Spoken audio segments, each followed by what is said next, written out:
going out like a sucker, no way.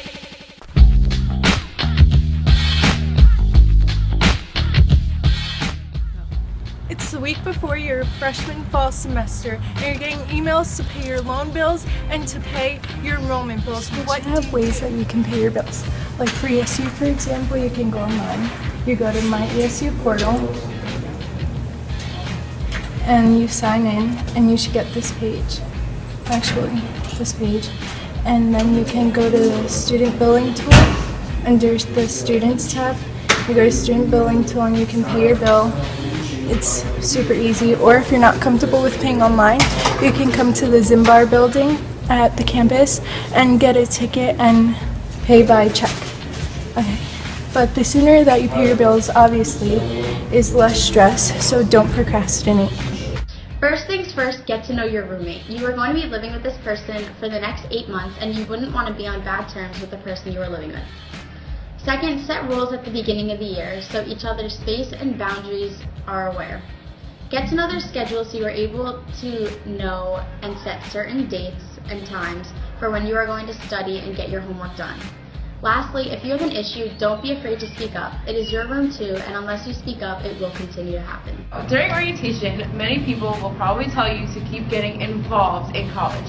And although getting involved is very important, make sure you take the time and only get involved in things that you want to get involved in. And don't feel like you have to be pressured into joining a club or an organization right away.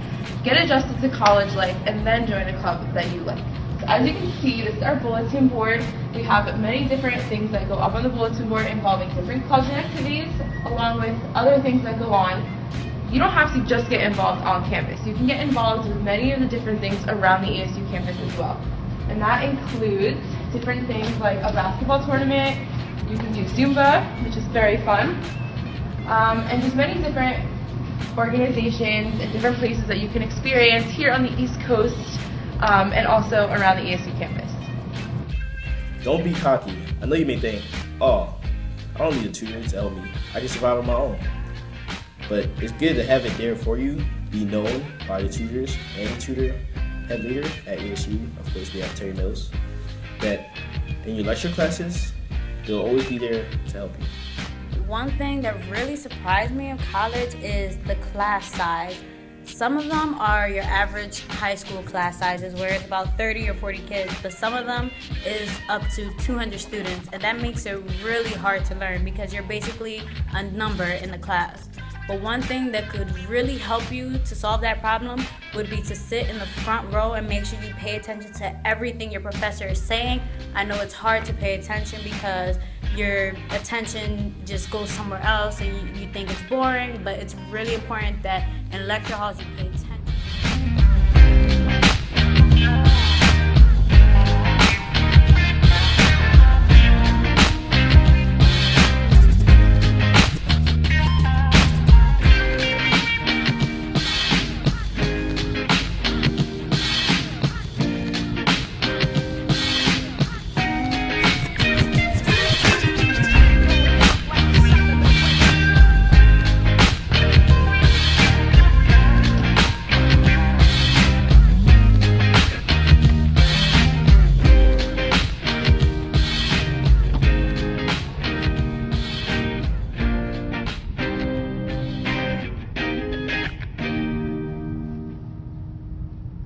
Going out like a sucker, no way.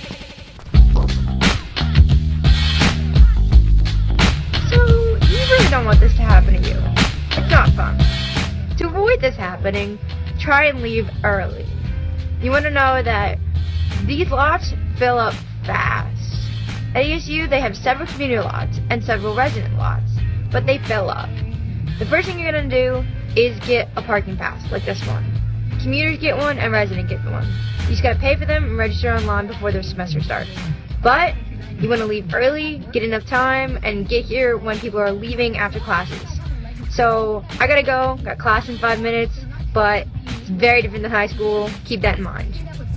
Do you have trouble retaining the information that you read when you're studying? If you do, here's a few tips that should help. You should quiz yourself after you read the chapter because it can help you remember the information quicker. You You should take notes while you're reading, because if you take notes while you're reading, you're learning the information 2 ways, so it can go into your brain easier too. You should also talk to other students in your class about what you learned, because if you're talking to someone about what you learned, you're conversating, and it's just going into your brain easier too. And don't forget to find a quiet place to study, like the library. Whether or not you think you are going to need it, buy the book. Many classes don't use it, some sometimes use it, and others always. Most professors use PowerPoints to get their information out, and little do students know is that teachers don't even distribute half of the information that's going to be on their exam. However much time you spend in the classroom needs to be doubled on studying. For example, if you spend 45 minutes in class, you need to spend an hour and a half studying and going over your book.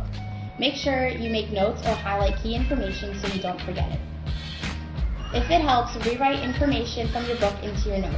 That way you are gone over info a few times, and it also gives you what will be in the text on the exam. Something we really hate doing, but it helps us for when we're studying, are notes. Make sure when you're taking notes, you write down everything, because you never know what could pop up on a test or a quiz. And if you think you're going to remember something and you don't write it down, and then you end up forgetting the day that the test comes, you're going to end up being stuck, and it's going to bring down your grade. Talking about a different way to study in college, which is very different than in high school. We're presenting the Cornell Note System here, which is a great way in college to study. The first section, labeled number 1, is notes that you'd be presented in class. The section labeled number 2 is all the different labels that you would be putting next to the notes so that you would be able to quickly scan down and find what you're looking for. The section labeled number 3 is a place that you could put little questions or comments so that you'd be able to remember or bring them up in the next class.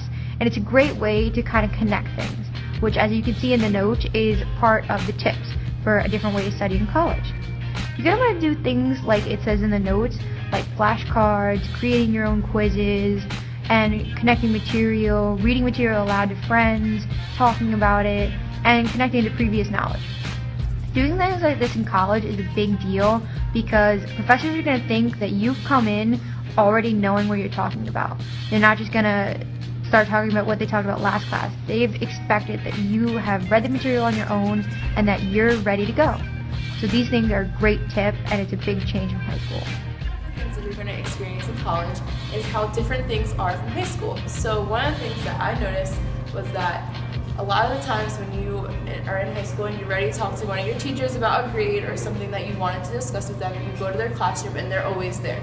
Well, one of the things in college is that your email, your ESU email, is going to become your best friend, because every time that you want to talk to a professor about a grade or just go to their office, you have to email them. So definitely make sure that you are familiar with the ESU homepage and be able to get to your email link, and make sure that your email is up and running, and always check it for class cancellations or any important emails that your teachers and professors might send you.